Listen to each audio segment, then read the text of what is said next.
apresentam como uma terceira opção, uma terceira via.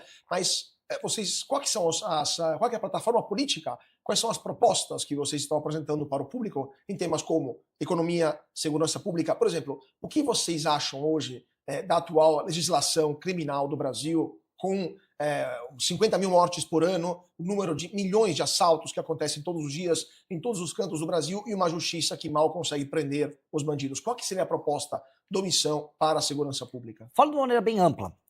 A gente olha o seguinte, o nosso plano eu preciso tornar o Brasil uma das 5 maiores nações do mundo em 30 anos. Isso significa não ser terceira via, significa que a gente vai chegar ao poder e vamos ficar bastante tempo lá, eleitos democraticamente, mas fazendo os melhores governos que o Brasil já viu.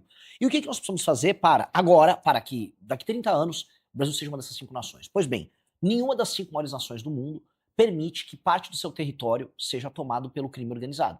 Nenhuma delas faz. A Índia não permite, os Estados Unidos não permite, a Rússia não permite e a China não permite. Vamos colocar aí essas como as 5 grandes nações que vão disputar poder. O Brasil permite. E nós temos que erradicar isso. Então qual é a política que nós vamos adotar? Aumento das leis penais, a mudança profunda das leis de execução penal, que permitem famosas progressões e a saidinha.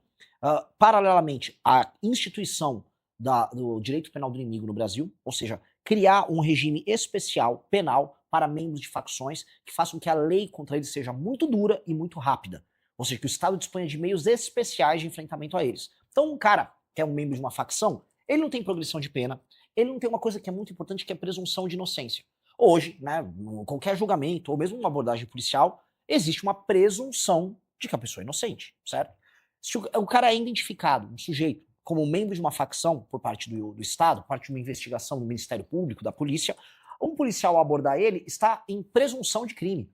Ele está em permanente cometimento de crime. Logo ele já vai preso na hora. Ele já é levado em cana. Não vai ter audiência de custódia, não tem juiz de garantia, não tem absolutamente nada. As penas para eles serão muito pesadas e, portanto, o enfrentamento ao crime organizado se torna facilitado. Só que mesmo com esses instrumentos, eu vou precisar fazer algo similar a uma guerra contra o crime. Por quê? Porque eles já se encastelaram em muitos nichos do território brasileiro, muitos nacos. Então, tem cidades inteiras no Ceará, como Santa Quitéria, que foram tomadas pelo crime organizado. Tem partes inteiras do Rio de Janeiro que foram tomadas pelo crime organizado. Para eu retomar, não será bonito. Há uma guerra. E essa guerra precisa se iniciar logo no início do nosso primeiro mandato. Então, sempre tendo em vista, e acho que isso vai ser um tema recorrente nessa entrevista, sempre tendo em vista onde eu quero chegar daqui a 30 anos, eu preciso começar agora retomando o território. Até porque eu não consigo fazer nenhuma política pública de educação, saneamento básico ou urbanismo numa favela se eu não erradicar o crime organizado. Simplesmente seria esquizofrênico da minha parte. Não, eu tô melhorando a educação ali, mas tem um cara de metralhadora logo ao lado. Isso não existe. Não, claro, é claríssimo. Mas agora, vários pontos que você tratou, por exemplo, a primeira pergunta, isso já está sendo feito em alguns países aqui da América Latina. O El Salvador é um caso típico. Rapidamente, o que você acha do modelo de Bukele no El Salvador? Seria replicável aqui no Brasil? Ou você pensa em algo além daquilo que está acontecendo no país?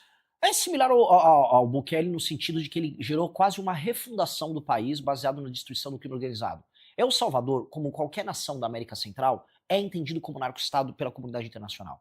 Por quê? São um lugar de passagem entre a produção, por exemplo, da cocaína que acontece na América do Sul e o mercado consumidor que está na América do Norte, nos Estados Unidos em especial. Então, não havia autoestima nenhuma da parte da nação salvadorenha. Quando o Bukele assume e quando ele impõe uma derrota humilhante ao crime organizado, e ele impõe políticas muito similares às que eu estou propondo, o que ele obteve foi o El Salvadorenho falando, nossa, eu pertenço a um país, meu país faz sentido. E aí ele conseguiu implementar outras políticas na área de saúde e de educação que são impecáveis. Eu tenho quase nada ruim a dizer sobre o trabalho dele. Então, obviamente que ele é uma inspiração. Há diferenças? Por exemplo, o Brasil é um país de dimensões continentais e você tem um modelo de polícia controlado pelos governos estaduais que, vamos dizer, impõe uma atuação política diferente por parte do presidente da República. Não acho que será, vamos dizer, deletério porque a gente pretende fazer, mas é diferente. Também tem a questão das favelas no Brasil. Diferente de outras nações, o Brasil cometeu o erro de achar que a favela faz parte da sua identidade. E aqui é favela, vem gringo pro Brasil, recebe um gringo, olha só nossa favela, a Anitta faz festa na favela. Eu quero acabar com a favela. A favela tem que deixar de existir. E a favela é, por excelência, junto com as cadeias, o local onde o crime organizado opera. Então, este é um trabalho que nós temos que fazer depois da destruição do crime. Não que não exista coisas similares à favela em El Salvador, mas aqui isso é bem mais grave. Pois é, mas existe também, além disso, uma questão cultural, porque além da parte física da favela, existe também uma produção cultural, de música, de filmes, né, até de vídeos agora no YouTube, que acabam exaltando a vida de bandidos mesmo, de traficantes. Né? O funk é um caso típico. Você proibiria o funk, por exemplo, como luta contra esse tipo de cultura que exalta criminais? Olha que libertador que eu vou falar agora. Sim. Olha que libertador, porque as pessoas acham, especialmente no campo do direito, nossa, mas e a liberdade de expressão? Não tem liberdade de expressão para um cara que está exaltando o Comando Vermelho, que todo dia mata algumas dezenas de pessoas. Boa parte dos brasileiros que morrem todos os dias morrem em conflitos envolvendo facções. E quase sempre você vai ter ou o PCC ou um afiliado do PCC, ou o Comando Vermelho ou um aliado do Comando Vermelho.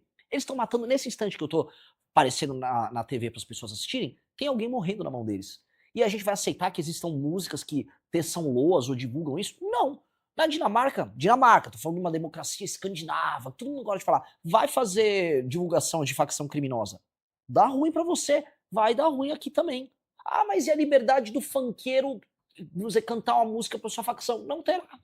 Pronto. Mas isso também tem outra consequência, só para terminar o assunto segurança. Temos alguns riscos à liberdade civis, a questão da liberdade de expressão, por exemplo, é um ponto que você citou, mas, por exemplo, você está falando do uso da violência, da força, para retomar território que hoje está nas mãos dos traficantes. Ou também da inversão do ônus da prova e do fim da presunção de inocência.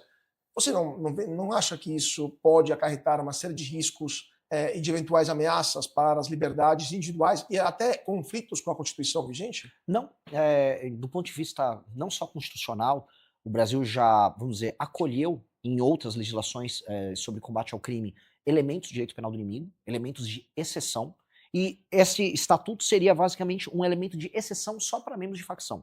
Tanto tem que ser uma legislação muito precisa, que enquadra exatamente o que é uma facção criminosa, e que permita que as forças de investigação do Estado brasileiro possam identificar, olha, esta pessoa é membro dessa facção. Com base nisso, o direito penal do inimigo é aplicado a ela. Uma pessoa comum, para dar um exemplo para quem está nos assistindo, uma pessoa comum que, sei lá, estava numa festa e deu uma porrada na cara de um outro cara na festa. O direito penal será o direito penal normal para ela, porque essa pessoa não é membro de uma facção. Ela está enquadrada dentro da lei brasileira. O faccionado não. Então tem que ter um status diferente. Igual existe em outros países um status diferente para um terrorista. Então o terrorista terá um enquadramento muito diferente. Nos Estados Unidos você teve uma versão disso que foi o Patriotic Act, que basicamente instituiu um direito penal do inimigo para membros de organizações terroristas islâmicas. E nós temos que fazer o mesmo aqui no Brasil com essas facções. Porque a situação com as facções no Brasil é muito pior do que das organizações terroristas nos Estados Unidos. E dito tudo isso, caso vocês consigam mudar essa legislação, temos outra questão, que é o judiciário. Porque Sim. temos não só um STF problemático, mas vários juízes de várias comarcas que acabam soltando criminosos. Tivemos um caso no Rio de Janeiro recentemente, onde uma pessoa com dezenas, mais de 80 passagens pela polícia, foi libertado porque o juiz entendeu que não havia como prever o cometimento de novos crimes.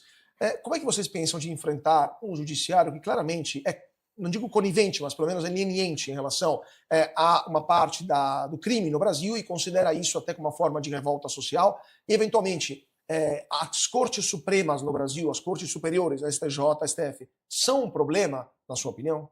Óbvio que